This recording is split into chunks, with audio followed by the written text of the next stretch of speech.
भारताकडून दहशतवादी आसिफ शेखच्या घरावर बुलडोझर, पहलगाम हल्ल्याचा पहिला बदला.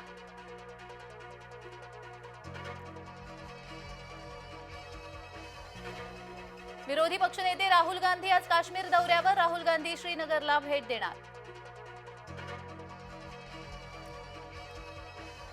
25 एप्रिल नंतरचं पूर्वनियोजित काश्मीर टूर स्थगित. पर्यटकांच्या सुरक्षिततेसाठी आयआरसीटीसीची खबरदारी.